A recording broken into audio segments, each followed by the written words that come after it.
Halo sahabat bijak, pernahkah Anda merasa bahwa terlalu jujur pada keluarga justru membuat hati tak tenang?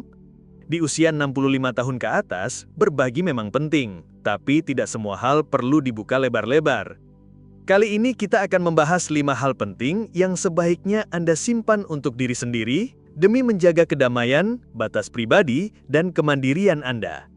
Ini bukan soal menutup-nutupi, tapi tentang bijak menjaga hal-hal yang bisa berdampak besar pada hubungan dan ketenangan hidup Anda.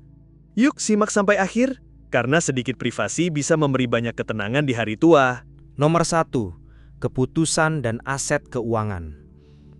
Saat usia bertambah, ada satu topik yang makin sensitif untuk dibicarakan. Uang. Anda mungkin berpikir bahwa dengan bersikap terbuka sepenuhnya soal keuangan pada keluarga, segalanya akan jadi lebih mudah. Tak ada kesalahpahaman, semua merasa dilibatkan. Tapi kenyataannya, terlalu jujur soal tabungan, investasi, atau rencana masa depan justru bisa membuka pintu pada hal-hal yang tak Anda harapkan.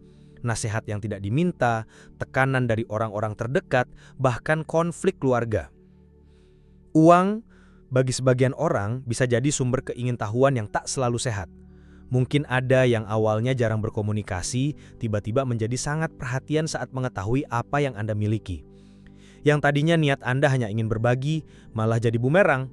Contohnya Anda berbagi rencana pensiun atau tabungan Anda, lalu anak-anak mulai ikut campur, mempertanyakan setiap keputusan, memberi saran seolah-olah mereka tahu yang terbaik, bahkan mencoba mengatur pengeluaran Anda. Ada perbedaan antara menerima nasihat saat Anda membutuhkannya dan merasa dipantau setiap saat.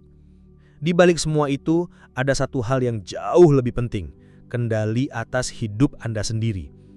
Jika orang lain mulai mempertanyakan keputusan Anda, perlu ya beli itu? Atau kenapa nggak disimpan buat cucu saja? Maka perlahan otonomi Anda bisa terasa terganggu. Padahal usia lanjut bukan berarti Anda kehilangan hak untuk mengambil keputusan sendiri, termasuk soal uang. Tentu bukan berarti Anda harus merahasiakan segalanya. Membuat rencana warisan yang jelas, memberitahu orang-orang terdekat ketika waktunya tiba, itu penting. Tapi Anda tidak wajib membagikan semua detailnya sekarang. Berapa yang Anda punya, apa yang Anda beli, atau keputusan investasi yang Anda ambil, semua itu adalah hak Anda.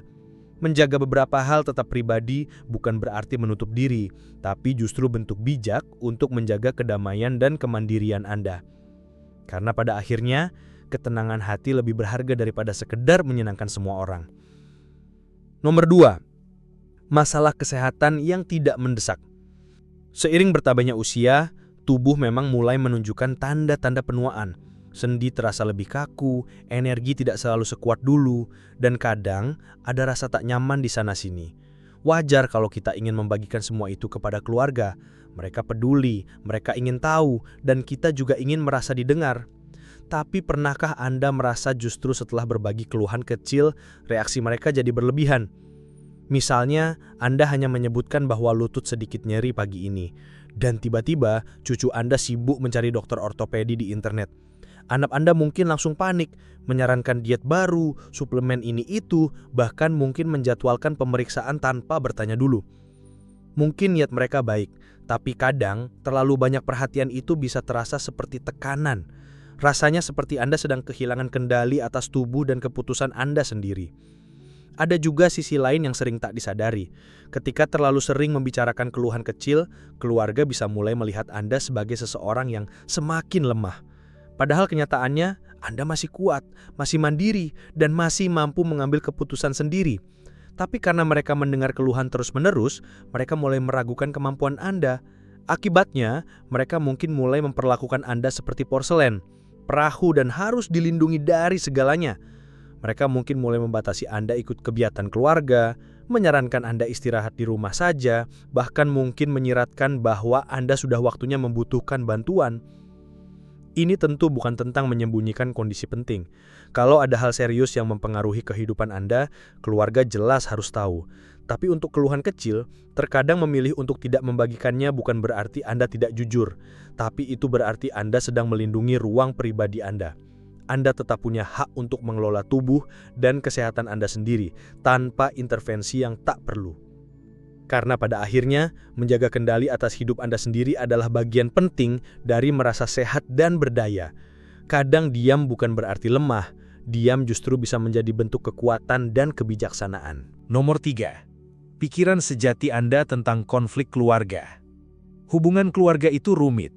Semakin bertambah usia, semakin sering kita terseret dalam drama yang sebenarnya bukan urusan kita. Kakak beradik bisa saling diam hanya gara-gara warisan, anak-anak dewasa saling menyimpan luka lama, dan sepupu-sepupu yang dulu akrab kini tak bisa duduk bareng di ruang tamu. Semua itu biasa terjadi. Dan jujur saja, kadang rasanya ingin ikut campur, memberi saran, menengahi, atau setidaknya berkata siapa yang menurut kita lebih benar. Tapi kenyataannya, itu jarang membantu, bahkan seringkali malah membuat semuanya tambah buruk. Mungkin Anda pernah mencoba jadi penengah, tapi justru akhirnya dua belah pihak malah kompak menyalahkan Anda. Atau mungkin Anda pernah bicara terus terang, merasa itu penting, lalu menyesal karena kata-kata Anda malah disalahpahami. Masalahnya, konflik keluarga biasanya punya ritmenya sendiri. Kadang selesai dengan sendirinya, kadang tidak. Tapi satu hal yang pasti, orang cenderung mengingat apa yang dikatakan saat emosi sedang tinggi, terutama jika Anda ikut memihak atau mengatakan sesuatu yang tajam, luka itu bisa tertinggal lebih lama daripada masalahnya sendiri. Dan ini jadi lebih rumit saat menyangkut generasi lebih muda. Komentar jujur Anda soal menantu, cara mendidik anak, atau pilihan hidup mereka mungkin dimaksudkan sebagai bentuk kepedulian, tapi di telinga mereka itu bisa terdengar seperti kritik atau penolakan. Dan dari situ, jarak emosional mulai terbentuk, pelan tapi nyata. Karena itu, ada satu kebijaksanaan yang sering datang seiring bertambahnya usia. Tidak semua hal perlu ditanggapi. Diam bukan berarti setuju, tapi kadang itu satu-satunya cara untuk menjaga kedamaian. Anda bisa tetap peduli tanpa harus ikut dalam drama. Cukup katakan hal sederhana seperti, "Saya percaya kalian tahu yang terbaik." Atau, "Semoga semuanya baik-baik saja." Selesai. Kadang, menjaga pikiran Anda sendiri adalah bentuk cinta yang paling tenang dan paling bijak. Nomor 4. Penyesalan tentang masa lalu. Seiring bertambahnya usia, wajar jika kita mulai menoleh ke belakang, memikirkan keputusan-keputusan yang pernah dibuat, peluang yang tak sempat diambil, dan jalan hidup yang mungkin bisa berbeda. Penyesalan adalah bagian dari hidup. Setiap orang memilikinya dalam bentuk yang berbeda-beda. Tapi bukan berarti semuanya perlu diucapkan, apalagi di depan keluarga yang mencintai kita. Kadang kita merasa ingin jujur, ingin berbagi cerita tentang hal-hal yang kita harap bisa kita ubah, tentang pilihan karir, cara membesarkan anak, atau keputusan besar yang dulu terasa benar. Tapi apa yang menurut kita adalah bentuk refleksi diri, bisa jadi terdengar sangat berbeda di telinga orang-orang terdekat. Saat seorang orang tua berkata, "Andai dulu aku lebih banyak menghabiskan waktu bersama keluarga daripada sibuk bekerja," bisa jadi anak-anak mendengarnya sebagai, "Aku bukan orang tua yang cukup baik." Atau saat kita bilang, "Aku kadang menyesal tak pindah ke kota lain dan mengejar mimpi yang dulu kupendam." Mereka mungkin merasa seperti hidup bersama mereka tidaklah cukup berarti. Tanpa kita sadari, kata-kata sederhana bisa menimbulkan luka kecil yang membekas, rasa bersalah, keraguan, bahkan jarak emosional. Begitu juga saat kita membicarakan penyesalan dalam hubungan masa lalu, cinta yang tak kesampaian, sahabat yang menjauh, atau mimpi yang tak jadi kenyataan. Meskipun kita hanya ingin berbagi, orang-orang bisa mulai melihat kita bukan sebagai pribadi yang kuat seperti dulu, melainkan sebagai seseorang yang masih terjebak di masa lalu. Karena itulah, beberapa penyesalan sebaiknya disimpan dalam hati. Tidak untuk dipendam selamanya, tapi cukup untuk direnungkan sendiri, dipelajari, lalu dilepaskan perlahan. Anda tetap bisa belajar dari masa lalu, tanpa harus membebani mereka yang Anda sayangi.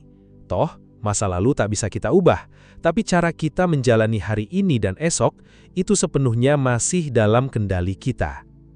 Nomor 5. Luasnya situasi keuangan Anda sepenuhnya. Urusan uang dalam keluarga bisa jadi sangat rumit.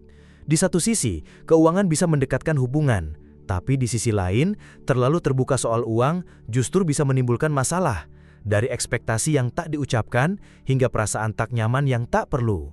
Saat usia bertambah, Anda mungkin merasa perlu berbagi kondisi finansial kepada keluarga, berapa banyak tabungan yang dimiliki, apa rencana warisan Anda, atau bahkan kesulitan yang sedang dihadapi. Tapi kenyataannya, membagikan terlalu banyak bisa membawa konsekuensi yang tak terduga. Ketika orang tahu Anda punya cukup uang, perlakuan mereka bisa berubah. Mungkin ada yang mulai berharap bantuan atau mengisyaratkan soal warisan. Dan jika Anda sedang kesulitan, bisa jadi Anda justru dianggap tidak mampu mengambil keputusan sendiri. Ada juga sisi lain yang tak kalah penting, soal kemandirian. Semakin banyak yang keluarga tahu, semakin besar kemungkinan mereka ikut campur. Tiba-tiba, ada yang merasa berhak memberi nasihat keuangan meski Anda tak memintanya. Bahkan ada yang nekat membuat keputusan untuk Anda atas nama membantu, padahal justru mengurangi kendali Anda atas hidup sendiri. Bukan berarti semua harus dirahasiakan. Jika Anda punya penasihat keuangan atau seseorang yang Anda percaya untuk mengatur warisan, tentu penting untuk berbagi dengan mereka. Tapi selebihnya, Anda tak perlu merasa wajib menjelaskan segalanya. Semakin Anda menjaga privasi keuangan, semakin Anda menjaga hubungan keluarga tetap sehat, bebas dari tekanan, harapan tersembunyi, atau intervensi yang tak diinginkan. Intinya, ini hidup Anda dan uang Anda. Anda berhak memutuskan apa yang dibagikan, kepada siapa, dan kapan. Kadang menjaga sebagian cerita untuk diri sendiri adalah cara terbaik untuk tetap damai dan dihormati. Pada akhirnya, hidup yang damai di usia senja bukan tentang membagikan segalanya, tapi tentang tahu apa yang sebaiknya disimpan sendiri. Saat kita mengakhiri video ini, renungkan 5 hal yang telah kita bahas. Menjaga sebagian hal tetap pribadi bukan berarti menjauh atau merahasiakan, melainkan cara bijak untuk melindungi kedamaian batin, harga diri, dan hubungan kita. Kadang membatasi apa yang kita bagikan justru menjaga hubungan tetap sehat dan penuh respek. Karena seiring bertambahnya usia, kita belajar bahwa ketenangan, kemandirian, dan koneksi yang tulus jauh lebih berharga daripada sekedar kejujuran tanpa batas.